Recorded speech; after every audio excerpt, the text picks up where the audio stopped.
Bagaimanakah masa pemerintahan Sulaiman pada abad 1520 hingga 1566 Masehi merupakan puncak kejayaan Turki Utsmani?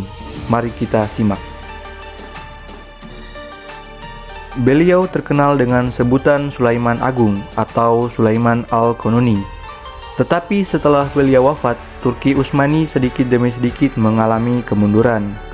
Dan terjadilah perebutan kekuasaan antara putra-putranya yang menyebabkan kerajaan Turki Utsmani mundur. Meskipun terus mengalami kemunduran, namun kerajaan Utsmani untuk masa beberapa abad masih dipandang sebagai militer yang tangguh.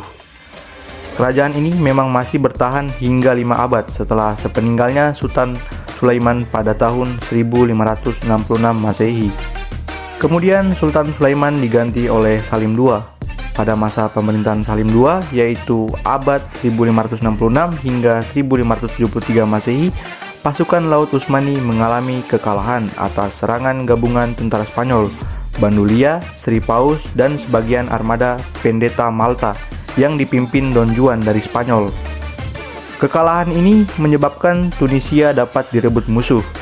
Tetapi pada tahun 1575 Masehi, Tunisia direbut kembali oleh Sultan Murad III. Pada masa pemerintahan Murad III, keadaan dalam negeri mengalami kekacauan. Hal itu disebabkan karena ia mempunyai kepribadian yang buruk. Dilanjut dengan Sultan Ahmad Mustafa I. Akhirnya, Syekh Al-Islam mengeluarkan fatwa agar Mustafa I turun dari jabatannya dan diganti oleh Utsman II, yaitu pada tahun 1618 hingga 1622 Masehi. Pada masa pemerintahan Sultan Murad IV, yaitu pada tahun 1623 hingga 1640 Masehi, mulai mengadakan perbaikan-perbaikan. Tetapi sebelum ia berhasil secara keseluruhan, masa pemerintahnya pun berakhir.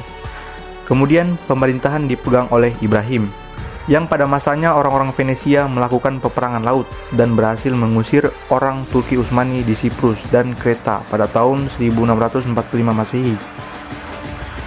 Pada tahun 1663 Masehi, pasukan Utsmani menderita kekalahan dalam penyerbuan ke Hungaria.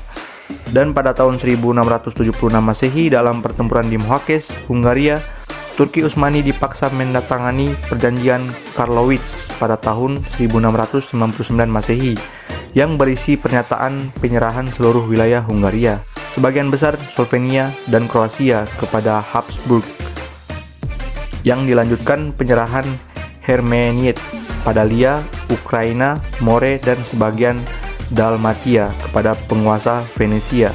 Pada tahun 1770 Masehi, pasukan Rusia mengalahkan armada Utsmani di sepanjang pantai Asia Kecil. Namun kemenangan ini dapat direbut kembali oleh Sultan Mustafa III, yaitu pada tahun 1757 hingga 1774 Masehi. Dan pada tahun 1774 Masehi, penguasa Utsmani Abdul Hamid terpaksa menandatangani kinerja dengan Catherine II dari Rusia yang berisi penyerahan benteng-benteng pertahanan di Laut Hitam kepada Rusia dan pengakuan kemerdekaan atas Crimea. Itulah masa pasca Sulaiman banyak terjadi kekacauan yang menyebabkan kemunduran dalam mempertahankan Turki Utsmani. Hal ini dikarenakan banyaknya berganti pemimpin atau penguasa yang hanya memperebutkan jabatan tanpa memikirkan langkah-langkah selanjutnya yang lebih terarah pada tegaknya kerajaan Utsmani. Begitu juga sifat dari para pemimpin juga sangat mempengaruhi keadaan kerajaan Utsmani, seperti halnya sifat buruk yang dilakukan Sultan Murad III yang selalu menuruti hawa nafsunya, sehingga kehidupan moral Sultan Murad yang jelek itu menyebabkan timbulnya kekacauan dalam negeri Utsmani itu sendiri. Banyaknya kemunduran yang dirasakan selama kurang lebih 2 abad sesudah ditinggalkan Sultan Sulaiman. Tidak ada tanda-tanda membaik sampai setengah pertama dari abad ke-19 Masehi. Oleh karena itu, satu persatu negara-negara di Eropa yang pernah dikuasai kerajaan Utsmani ini memerdekakan diri.